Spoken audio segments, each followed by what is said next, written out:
Le jour où je suis sorti, c'est mon oncle qui est venu m'accueillir. Après, on est parti direction la plage. Je me suis baigné.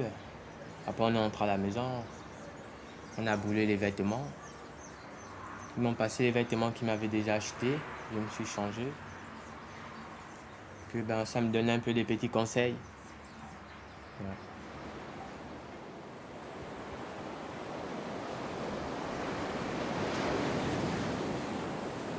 Au Gabon, le passage à sans famille est parfois vu comme une souillure de la santé, quelque chose de mauvais. Donc quand les gens sortent de sans famille, souvent la première chose c'est d'aller se laver le corps communément, comme on dit. Qu'est-ce que tu penses de cette thérapie-là?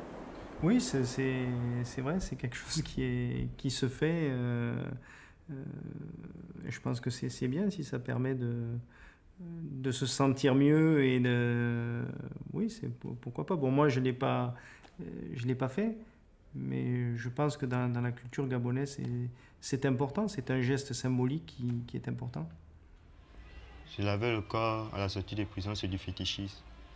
Moi, particulièrement, quand je suis sorti de prison, ce que j'ai eu le plus besoin, c'est de laver ma conscience. Et avec la grâce de Dieu, je l'ai fait. Et je me sens bien et libre.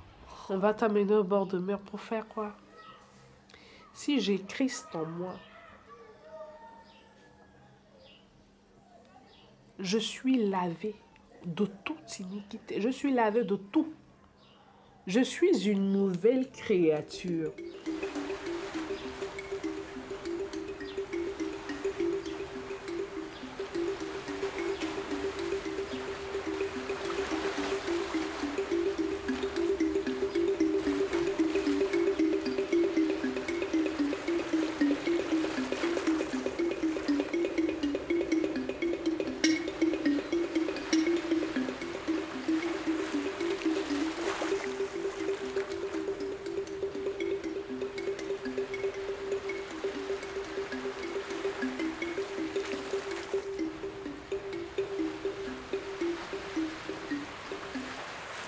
Sans famille, ça évoque beaucoup de choses, puisque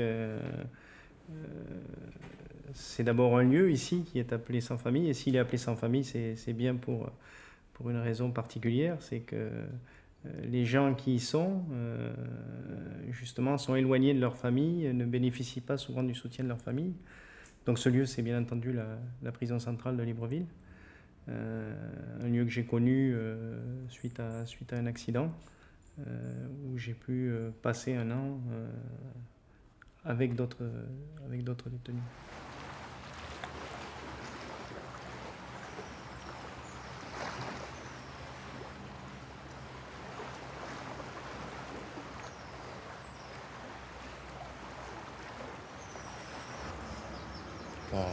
Moi, sans famille, c'est comme si on était déjà abandonné. Oui, abandonné complètement. Sans famille, c'est-à-dire que tu es sans ta famille, sans tes parents, sans tes amis, tu es exposé à toi-même. Au dehors, avant que je n'aille en prison, je ne savais pas que la prison centrale, en fait, s'appelait sans famille. C'est quand je suis arrivée en prison que j'ai su qu'on appelait la prison centrale sans famille, quoi. Bon, ouais, c'est un autre monde, quoi. Sans famille, c'est une dénomination qui est très, très ancienne. Qui est très ancienne et je suis sûr depuis le début. Depuis le début. Mais c'est aussi la prise de conscience que le détenu, finalement, est un homme, mais manque à l'appel. Il n'est plus des nôtres. C'est ce qu'on pense. Il n'est plus des nôtres. Il est dans un enclos. Il est entre quatre murs, dans une cellule. Il y croupit. Et les gens ont toujours en tête, non pas cet homme qui existe encore dans un enclos, mais surtout en tête ce qu'il a fait.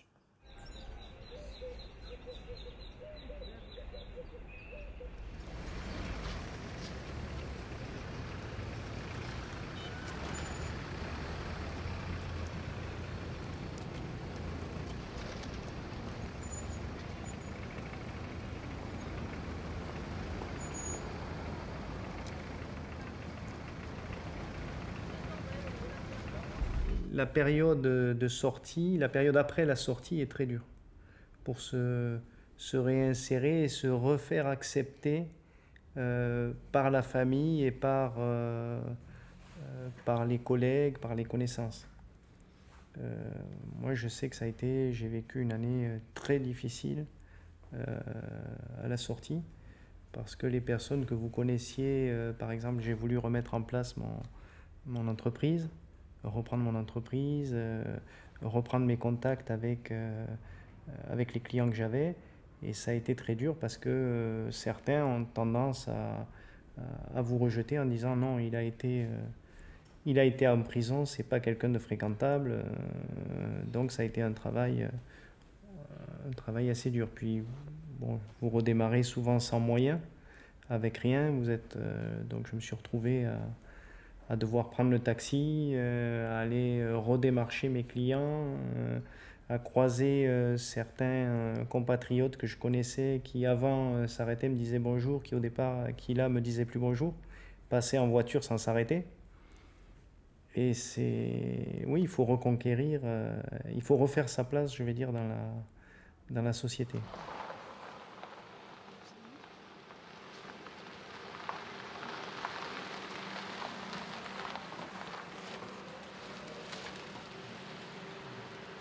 L'entreprise aujourd'hui est en pleine ascension, donc en général je débute le matin à 7 h. Je m'occupe de l'atelier, de donner les instructions le matin jusqu'à 10 h, en gros 10-11 h. Les soudeurs ne sont pas là? Non, ils ne sont pas là. Comment ça se fait? Ça c'est les pieds des baby-foot, hein? Oui. D'accord. Vous allez les passer en peinture.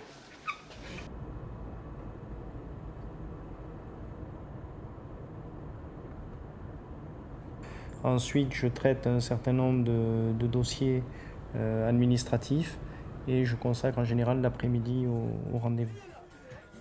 Je vais également régulièrement sur le terrain voir les actions des équipes. Est-ce que je peux me présenter pour terminer à la fin? Moi, c'est le grand Mani, l'enfant qui mène. Est-ce que c'est la copine? Ou bien c'est mon ami ici? Si c'est mon ami, on applaudit très fort. Ce qu'il faut, c'est qu'amener le camion podium pour avoir tout le matériel pour pouvoir l'installer.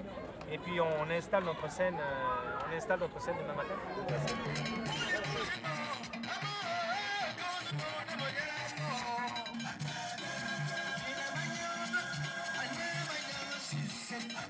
Réinsertion au niveau social, ça veut dire des amis, des gens avec qui tu es. Est-ce qu'on est rejeté? Est-ce qu'on a été réaccepté? Et dans notre cadre, le boulot, qu'est-ce qu'on fait pour se battre au quotidien?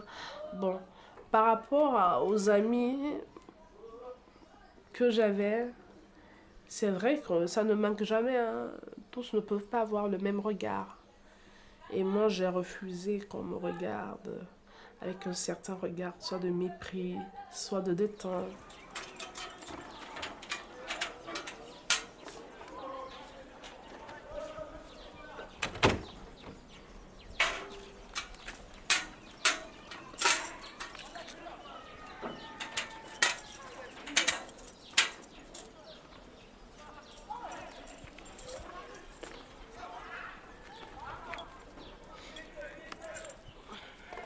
Je termine d'abord avec ma petite maison.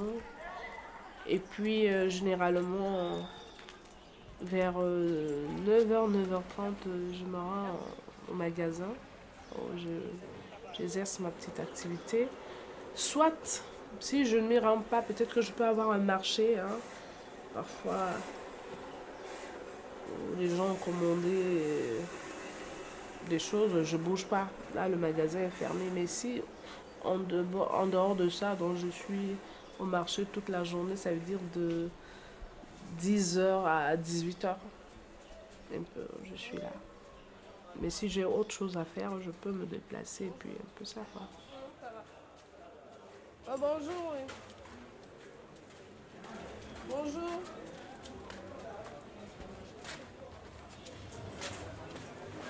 À la sortie des prisons, il y a vraiment deux choix.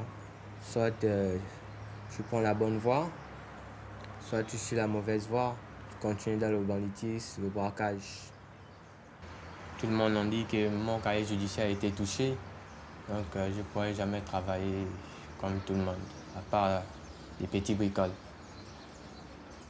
Je suis aide-scieur, je ramasse du bois. Est-ce que ça te plaît de faire ce travail-là? Bon, du moment là où ça m'aide vraiment, ben, ça ne peut que me plaire. J'ai décidé de travailler parce que pour parvenir aussi à mes petits besoins. Je n'ai plus aller chercher ailleurs, bien attendre que les amis aillent faire ça. Bon, on peut éviter les ennuis, donc il vaut mieux bricoler. Ça me permet aussi de me faire rare au quartier. Je pars le matin, je rentre le soir.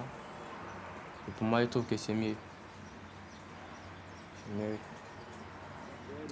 Ravalomanana ne risque pas de revenir dans la course. C'est un risque, mais quand ils ont signé cet accord, il n'était pas question de date, c'était une question de principe. Et si au terme de ce dialogue avec le FFKM, l'élection est bien préparée, vraiment ouverte, est-ce que vous n'aurez pas envie de vous présenter? Le problème n'est pas à l'ordre du jour. Pour moi,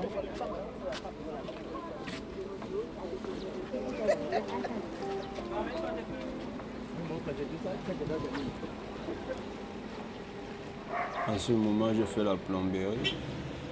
J'ai appris ce métier étant à Sans Famille, au génie militaire.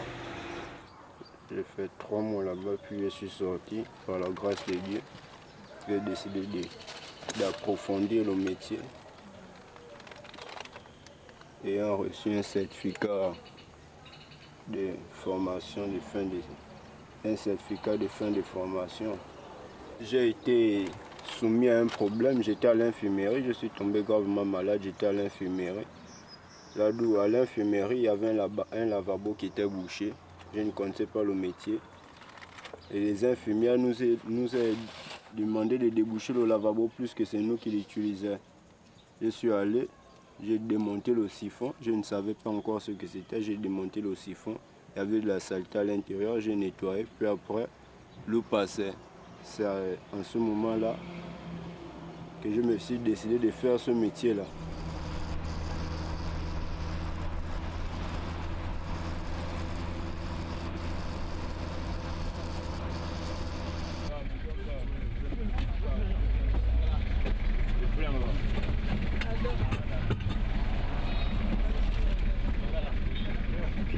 C'est plein, plus de place. Alors.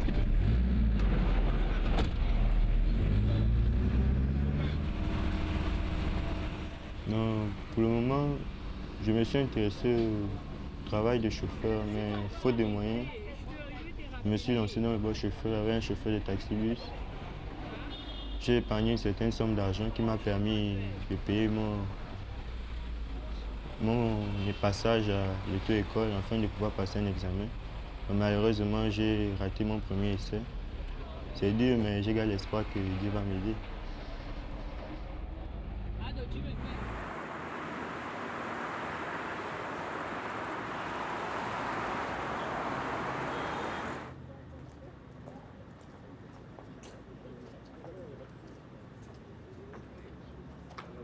J'ai eu des parents, notamment mon père qui était directeur de prison, donc fils d'ancien directeur de prison, ayant vécu dans les prisons sans avoir été en prison, parce que le directeur de la prison a un domicile d'astreinte, et donc j'y ai vécu, j'ai vu, j'ai côtoyé beaucoup de prisonniers, donc j'ai quasiment été en prison sans avoir y été.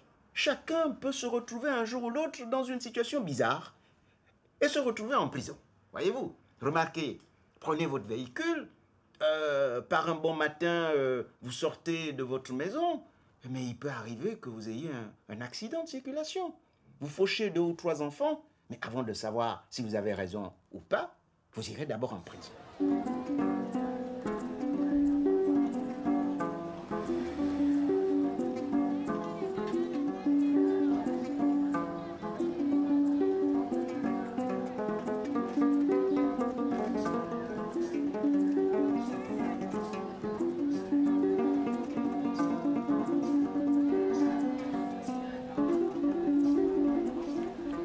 suis retrouvé à sans-famille, arrêté par la gendarmerie de Ntoum, où j'ai été déféré en prison centrale au palais de la justice de Libreville, où j'ai été mis sous mandat de dépôt et mis en prison. On est venu me prendre, il y avait beaucoup des agents dans un pick-up avec mes amis du quartier. Ils n'ont pas cherché à agir, ils n'ont pas cherché à comprendre. Je ne me suis même pas expliqué. Mais on est embarqués, on est parti au commissariat. On a parlé, on a dormi en cellule. Ça nous a torturés pendant une semaine. Arrivé là-bas, on ne m'a pas laissé le temps de m'exprimer, on m'a mis en cellule. J'ai fait pratiquement 2 semaines là-bas. Les parents ne venaient pas. Au bout de mon 10e jour, j'étais avec des autres qui étaient aussi en cellule comme moi, qui m'ont fait comprendre que mon petit, tu souffres à Cadon, tu es torturé tous les matins, quelque chose que tu ne connais pas. Accepte seulement, tu pars en prison. La prison n'est pas une fin en soi. Comme ça, j'ai accepté le motif pour qu'on arrête de me taper. Et on m'a amené au tribunal, j'ai signé mon mandat de dépôt et puis je me suis retrouvé en prison. C'est vrai qu'en général, on vous amène dans un couloir, on frappe certains, pas tous, hein. On vous fait vous déshabiller, on vous enlève tous les objets que vous avez sur vous, et puis on vous rase. Je veux dire que quelque part, je ne leur ai pas laissé le temps de faire tout ça, c'est-à-dire qu'à peine je suis rentré, de moi-même, je me suis déshabillé, et de moi-même, j'ai demandé une lame pour me raser. Pour une femme, perdre ses cheveux, c'est un peu difficile. C'est vrai que c'était pas le plus important, hein, les cheveux. Donc, après, on m'a donné une cellule, si je peux appeler ça comme ça. On appelle généralement des cellules, mais ce ne sont pas des cellules, ce sont des blocs. Hein. Ce sont des blocs où tu as 2 à 3 détenus qui y sont et puis vous partagez. C'est comme si c'était un petit séjour, quoi.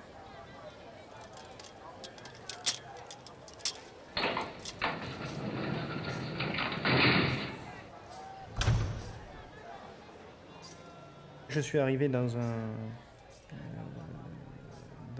une cellule où ils étaient assez nombreux, une dizaine. Une cellule, c'est 4 murs, 3 mètres sur 3, 9 mètres carrés, avec une porte, du moins une ouverture qui sert de porte, une fenêtre, et puis des matelas au sol et des matelas sur un support 1,50 m au-dessus, donc avec des détenus qui dorment en bas et des détenus qui dorment sur la paillasse au-dessus. Autant les gens rentrent, autant les gens sortent. Tu peux te retrouver à une période où il y a beaucoup de rentrées, hein, où tu te retrouves avec 100 femmes, où il y a beaucoup de sorties aussi, où vous vous retrouvez parfois à 60, même parfois à 50, c'est possible. Donc, vous allez de 100, ça varie de 100, entre 50 et 100.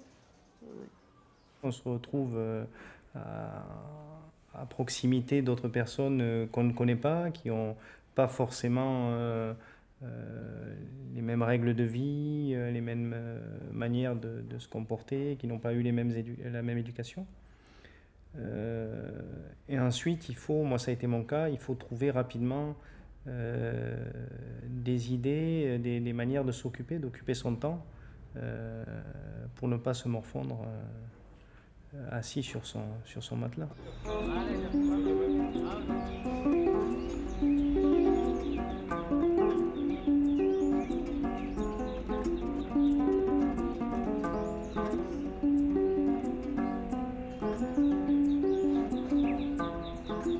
J'ai entrepris pas mal d'actions, d'une part parce que certaines conditions, j'ai trouvé certaines choses qui étaient, je vais dire, anormales dans un milieu où vivaient 1500 personnes pratiquement. Donc par exemple, quand je suis arrivé, il n'y avait pas d'eau. On allait à tour de rôle puiser l'eau dans la cour intérieure avec un seau, alors que des canalisations existaient mais n'avaient pas été entretenues. Voilà. Donc à l'époque, j'avais fait un courrier au directeur pour lui demander l'autorisation de remettre en état ses canalisations et le système d'eau. Alors ça a surpris, la démarche a surpris parce qu'il ne s'entendait pas de ça d'un détenu, mais j'ai été écouté et donc le directeur m'a autorisé. J'ai vu que j'avais ma structure à l'extérieur, ma société à l'extérieur. J'ai demandé au personnel de la société de bien vouloir fournir le matériel que nous avions pour nous aider à remettre en état le réseau d'eau. Donc on a remis l'eau et par la suite les détenus pouvaient se doucher à l'intérieur des cellules. Il y a beaucoup de loisiveté en prison. Je me souviens quand j'y étais, à un moment donné nous avons voulu créer une petite, je ne peux pas appeler ça une association, une petite structure, je ne sais pas comment donner le nom adéquat, mais on voulait s'occuper des détenus. Et moi, je m'occupais des femmes dans le tricotage, dans la fabrication des foulards, le tricotage des foulards avec du fil ou de la laine.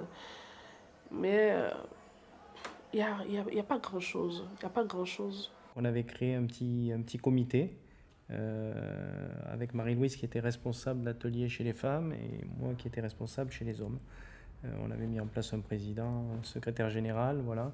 Et on faisait des réunions régulières où on présentait au directeur ce qui était fait, quels étaient nos besoins et l'activité de l'atelier. Alors, j'ai plusieurs documents et même, tu vois, un tableau fait par les détenus dans l'atelier artisanal. Donc on avait initié un certain nombre d'activités et ça c'était donc le tissage sur clou, tu sais, on dessine, on fait un dessin et ensuite ils tendent du fil, il y a tout un tas de dessins, de différents dessins. Donc ça c'était fait là-bas. Je vais le poser.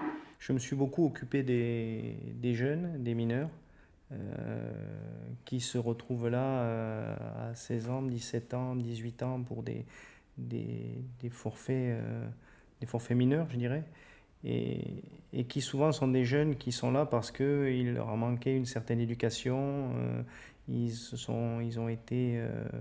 n'ont pas été scolarisés, et donc il est important de profiter de ce temps-là pour les éduquer. J'avais mis en place à l'intérieur des cours, donc je me suis appuyé sur des détenus adultes qui étaient des enseignants qui se retrouvaient là pour diverses choses et que j'ai coopté. On a créé plusieurs classes et on avait mis en place des cours d'alphabétisation, des cours pour les 5e, 4e, des cours de français, des cours d'anglais et autres. Et on avait beaucoup de monde qui adhérait à ces cours et qui était intéressé par ces formations. Le fait aussi de mettre en place la bibliothèque, j'étais extrêmement surpris de voir que les personnes incarcérées s'intéressaient énormément aux livres de sciences naturelles et autres des classes de 6e à terminale. Il y a une soif d'apprendre, une soif de connaître qui est importante.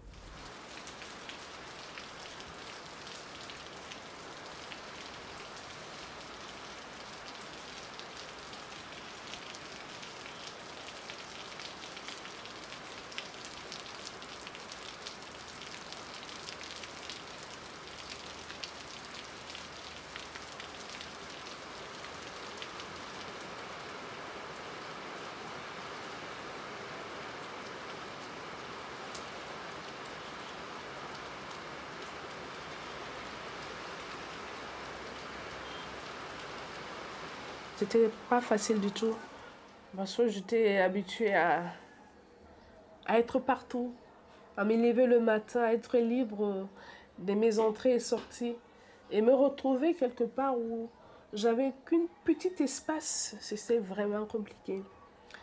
C'était compliqué, c'était même très très très difficile pour moi au départ. Et à un moment donné, tu penses qu'au suicide. Tu penses qu'au suicide, mais tu n'as pas la possibilité de te suicider. Mais tout devient facile quand tu rencontres Yeshua. Jésus-Christ de Nazareth. C'est lui-là qui vient mettre un baume à ton cœur et c'est ce qui s'est passé avec moi. Pour ne pas voir le temps qui passe, on s'est préoccupé à notre éducation spirituelle et morale en méditant sur la parole de Dieu, en lisant la parole de Dieu et en recevant les enseignements des Saintes Écritures. Oh, les journées sans famille, c'est vraiment pénible. D'abord, on dort tard. On passe du temps à causer. On se réveille un peu tôt, à 6 heures. C'est un passage de mairie. Sauf qu'ils doivent balayer la cour, tout le quartier. Il y a d'autres qui font déjà la vaisselle. Il y a d'autres qui passent déjà, qui font déjà la mécanique, qui préparent déjà. D'autres qui placent déjà leur comptoir pour vendre. Et d'autres qui font la corvée d'eau, sont épuisés de l'eau. Et d'autres qui sont là, qui passent un peu du temps à lire, bavarder, faire la sécurité. C'est un peu ça. Mais toi, tu faisais quoi? Moi, en fait, je vendais... J'avais mon petit comptoir. Je vendais la cigarette. Ça. Tous les moments ont été durs pour moi, sans famille, parce que premièrement, c'était ma première fois d'aller là-bas. Et j'étais troublé, je n'avais pas le moral. Étant là-bas, je suis tombé gravement malade parce que j'ai souffert d'une infection pulmonaire. Tous les jours étaient très ennuyants, faute d'occupation. En dehors des jours où je me retrouvais aux enseignements, je passais mon temps à lire ma Bible et quelques rares journées que je pouvais m'en procurer. Les midis et les soirs, c'était difficile à vivre à cause du bruit et de la chaleur dans les blocs. Vous êtes dans des cellules et vous avez des droits de sortie dans les couloirs, par exemple, ou pour d'autres dans la cour intérieure. Et c'est quand on vous fait rentrer de ces couloirs ou de cette cour, quand on vous fait rentrer en cellule, où là, c'est dur parce que du coup, votre couloir, c'était un espace de liberté. Le petit couloir que vous aviez, dans lequel on vous a autorisé à aller, c'était un espace de liberté. Et quand le soir, on vous dit « rentrez dans votre cellule », à nouveau, vous ressentez l'enfermement. Le moment le plus dur, c'est la nuit.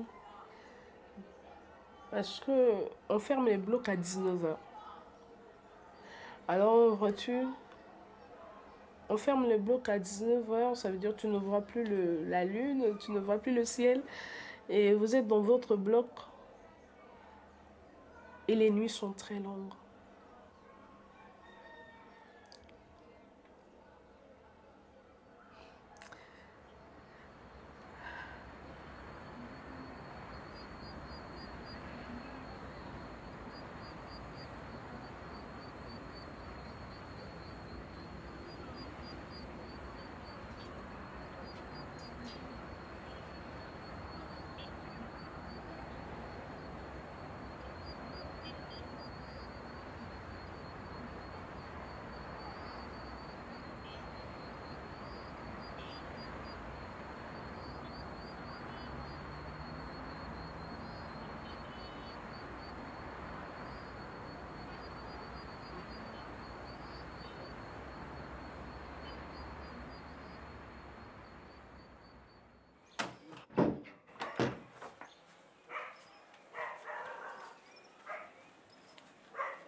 En ce qui concerne la beauté extérieure, celles qui veulent se tresser, elles se tressent entre elles.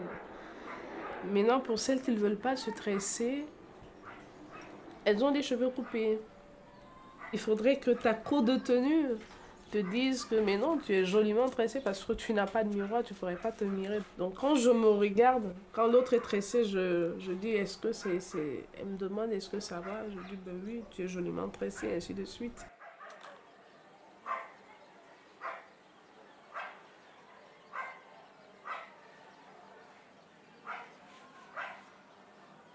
comment les gens faisaient pour vivre leur sexualité, parce que si tu dois rester... On ne vit pas de sexualité en prison. Il n'y a pas. Si tu es resté 25 ans de prison, ma chère, c'est 25 ans d'abstinence. On est d'accord? 25 ans d'abstinence. Et bien, le Seigneur, c'est quoi le sexe? Un détenu n'a pas une vie sexuelle, mais la sexualité, c'est un besoin physiologique. Donc, comment ils font alors? Je ne sais pas, vous aimeriez que je vous dise quelque chose que vous aimeriez entendre, ou vous voulez que je vous dise ce que moi je sais? Non, je veux que tu me dises ce que tu sais. Voilà. Ce que je sais, c'est que le détenu, ça peut être, ça peut pas être, c'est un besoin, je suis d'accord avec vous, mais le détenu n'a pas de vie sexuelle. Il est détenu. Ça veut dire qu'il est là. Si c'est arrivé ailleurs, moi, je n'ai pas connaissance. Mais 1 an, 6 mois de prison, je n'ai pas vécu ça. Je n'ai pas vu quelqu'un vivre ça non plus. Les choses qui se passent là-bas, en milieu carcéral, comme tu n'as pas de visite, quand la famille t'abandonne, tu es obligé de demander aux gens. Ouais. Il y a des vieux prisonniers qui pensent autrement. Donc, ils sont montés sur lui, ils ont fait ce qui n'était pas bien. Voici, il nous a laissés. J'ai vu dans le journal, c'est le petit qu'on a violé en prison, là. Ouais, c'est lui. Il n'avait personne qui venait lui rendre visite, alors? Apparemment, il n'y avait vraiment personne qui venait lui rendre visite. Personne. Vraiment. Moi, je peux dire que ce sont les prisonniers qui gardent des prisonniers. C'est les prisonniers qui gardent des prisonniers parce qu'apparemment, les gardiens de prison ne font pas leur travail. En fait, il y a vraiment un truc qui se passe là-bas. C'est comme ils ont déjà fumé la beuh, ils ont bu les liqueurs.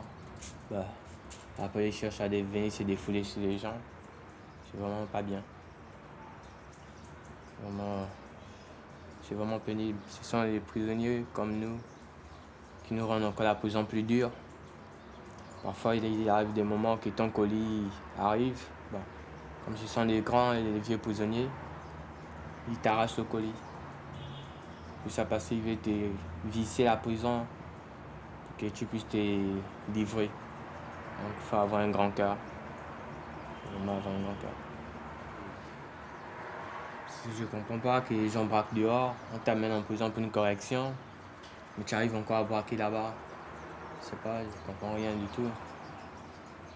Je comprends rien parce qu'il y a des vrais couteaux de cuisine qui font entrer, d'autres qui agressent les autres. Et les innocents appellent souvent les pots cassés.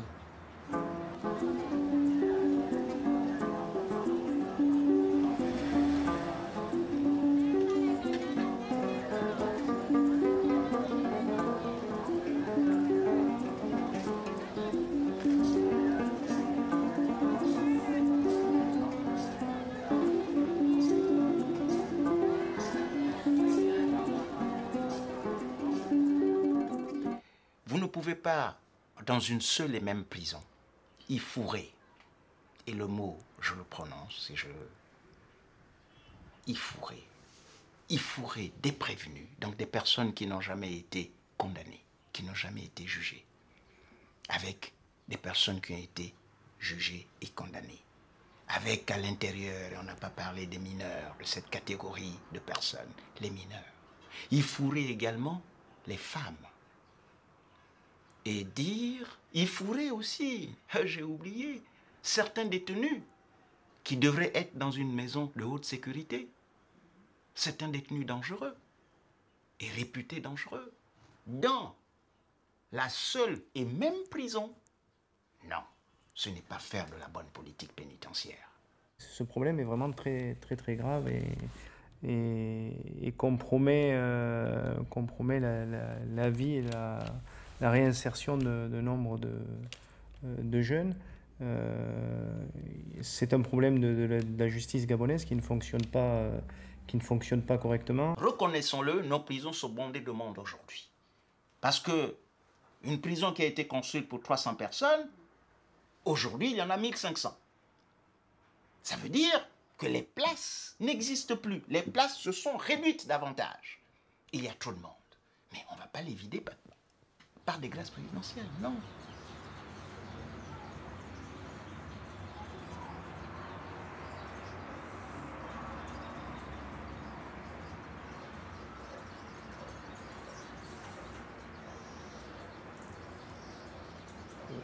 Moi, j'avais une question à vous poser. C'est, en fait, moi, je m'inquiète plus pour ceux qui sont en milieu carcéral. Parce qu'en fait, il y en a d'autres qui ont fini leur peine. Mais ils sont encore là-bas, on manque des résultats d'audience. Donc, il y en a d'autres parfois qui vont même encore 4 ans de plus. Donc, pour moi, vraiment, ça me touche. Ça me touche vraiment. Le prévenu n'est pas encore jugé. Il bénéficie de la présomption d'innocence. Comment voulez-vous mettre déjà dans un cachot exécrable quelqu'un qui n'a même pas encore été jugé? Au point que, parfois, cette personne peut même être relaxée après 6 mois de détention. Ouais, c'est incroyable. C'est incroyable. C'est pourquoi, justement, là aussi, la justice doit souvent faire très attention. On ne décide pas à la légère d'un mandat d'arrêt. On ne décide pas cela à la légère. Parce que non seulement vous privez la personne de ses moyens de on va dire, de sa capacité locomotive, la liberté d'aller et venir est entravée. Deuxièmement, vous le mettez dans une cellule, on ne sait pas ce qu'il va y subir, alors même qu'il bénéficie de la présomption d'innocence, à supposer qu'il soit torturé déjà, ou frappé. Mais pour rien, finalement. Et que plus tard, on découvre que ce n'est pas lui qui devait se retrouver là. Alors, qu'est-ce qu'on fait de ce préjudice moral important, et parfois physique, subi 6 mois durant dans une maison de détention? On fait quoi de ça? Qui paye?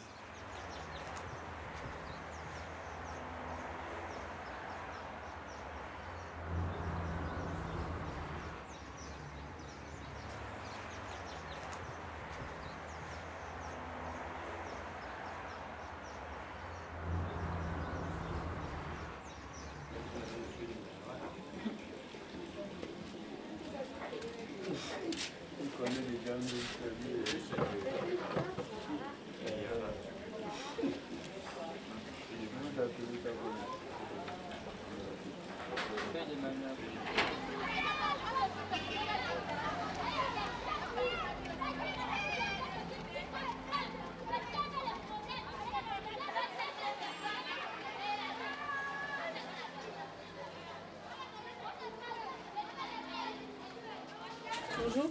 Bonjour. Ça a duré 5 kilos, hein? Oui, je vois. C'est combien? 4 000. 4 000, merci.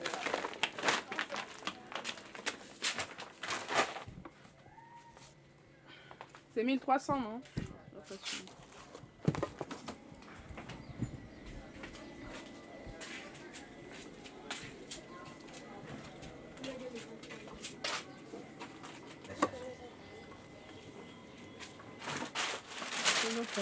Le sachet. Après, on gère sur place. Moi, j'ai un groupe insonorisé.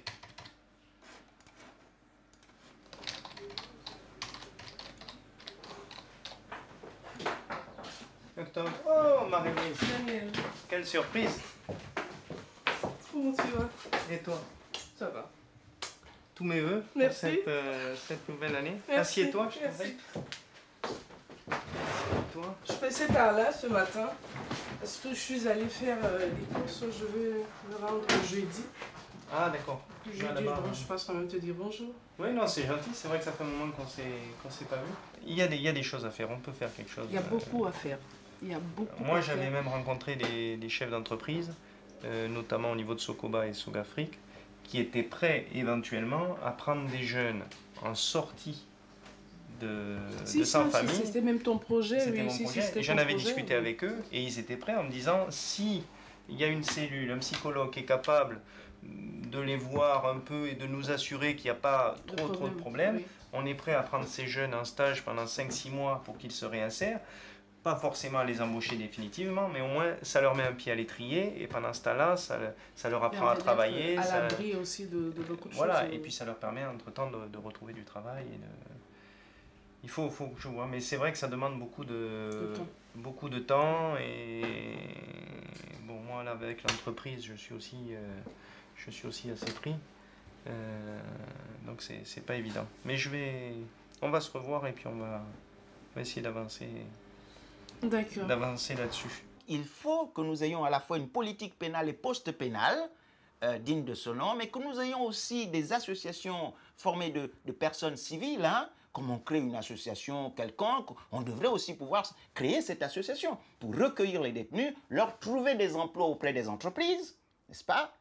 Donc c'est une association qui pourrait avoir des partenariats avec des entreprises de la place, placer les détenus ou les replacer, car vous savez, dans les prisons, dans toutes les prisons du monde, il y a une main-d'œuvre extraordinaire. Vous avez à l'intérieur des médecins, vous avez des maçons, vous avez des menuisiers, vous avez toutes sortes de métiers. Tous les métiers, la plupart, sont représentés dans une prison. Il faut des partenariats, créer des partenariats entre l'institution pénitentiaire et les entreprises pour créer une passerelle intéressante de resocialisation des détenus. Il faut que le détenu, même quand il travaille, à supposer qu'on crée une espèce de semi-liberté, quand il va dehors pour travailler, mon Dieu, il faut qu'il ait un petit salaire qu'on appelle en termes pénitentiaires le pécule. Il faut qu'il ait un pécule pour lui permettre aussi de penser comme, tiens, oh oui, j'ai travaillé, je suis payé. Cet argent-là, on peut le mettre en réserve, une partie de cet argent, on peut le mettre en réserve au greffe de la prison centrale pour le lui restituer lorsqu'il sort de prison. Ça peut lui permettre d'avoir un premier pédestal pour espérer vivre après le temps de trouver un emploi et le temps de se stabiliser.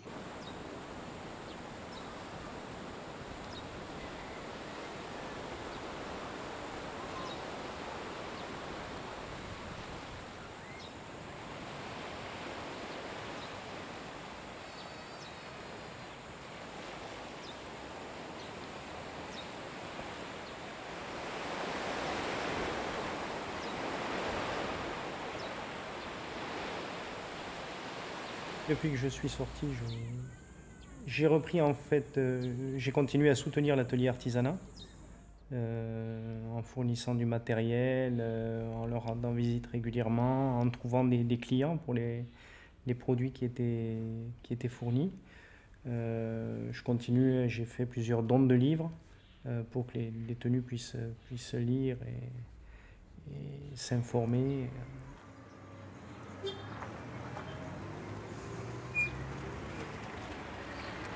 1000 francs sans famille. Ce n'est pas en restant à la maison en disant mais non, je pense à eux, je prie pour eux. Mais de temps en temps, même dans la parole des pensées aux prisonniers, donc j'y vais parce que le Seigneur nous le demande. Et parfois, il y a beaucoup qui n'ont personne, hein, où les familles elles sont abandonnées, elles n'ont personne au dehors. Donc, quand tu y vas, c'est un petit soutien. Elle a besoin de se sentir aussi aimée. Parce que c'est ça, les gens ne meurent pas en prison parce qu'ils manquent à manger, non. Les gens meurent en prison parce qu'ils ont été abandonnés.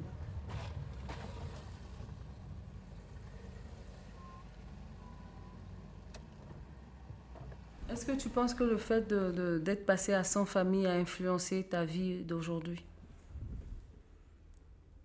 Oui, je pense que ça m'a mis plus à l'écoute, beaucoup plus à l'écoute des autres. Oui, il y a et ça m'a permis de mieux comprendre la culture gabonaise. Moi, aujourd'hui, je ne dis pas, je ne sais pas les autres sur quoi ils s'accrochent, mais moi, je m'accroche à Christ. Jésus-Christ de Nazareth. Je m'accroche pas à un homme, ni à la sagesse humaine, mais je souhaiterais que tout le temps qu'il me reste à vivre, de m'accrocher à Christ. Parce que je sais ce qu'il a fait dans ma vie.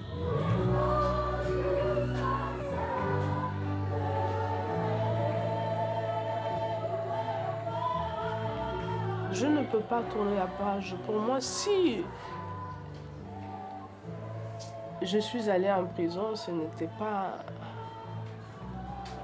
un hasard, je crois. C'était un plan, c'était pour moi. Le Seigneur, peut-être au dehors, il avait sa main tendue, mais je ne voyais pas cette main-là. Et je crois qu'il a permis que j'y aille pour être à l'écoute de son appel. Pourquoi je ne suis pas fâchée? Je sais.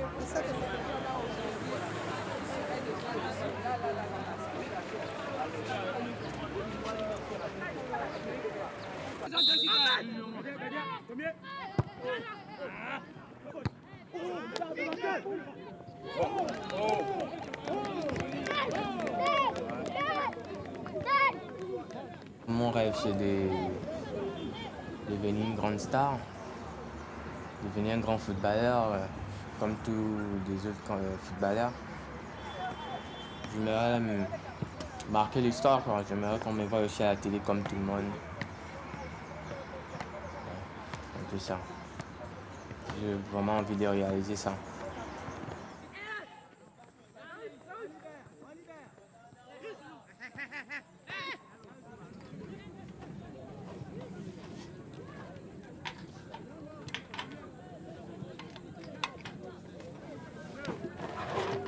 Le jour que j'allais sortir, c'était vraiment, je sais pas, j'étais vraiment trop content. Ça m'a vraiment choqué, de voir encore la liberté. J'étais vraiment content, trop content. Mais c'était surpris, quoi.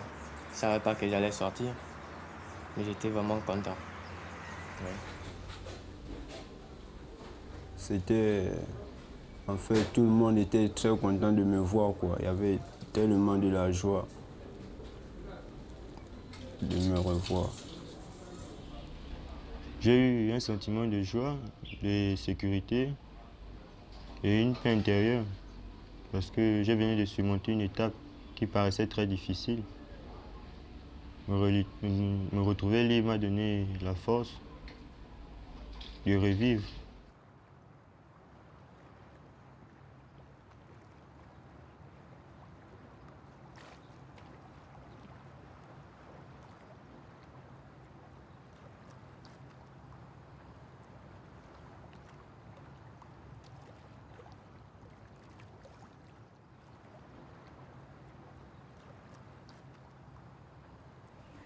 Je marchais, je voulais, à plein poumon, je voudrais respirer cet air de la liberté. Et il y avait quelques fleurs dont je coupais, j'humais un peu pour moi. Et puis ça faisait un bon bout de temps, je n'avais pas vu de plantes. Donc j'ai marché toute seule. Puisque je n'avais rien sur moi. J'avais tout laissé avec les autres co-détenus. Donc je marchais comme ça. Je marchais, j'ai longé le mur de la prison jusqu'à un petit carrefour.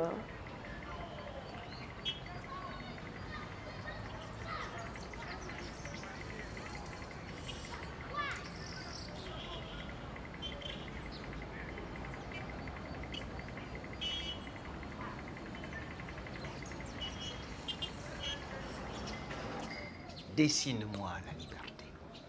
Pouvez-vous seulement la dessiner, la liberté?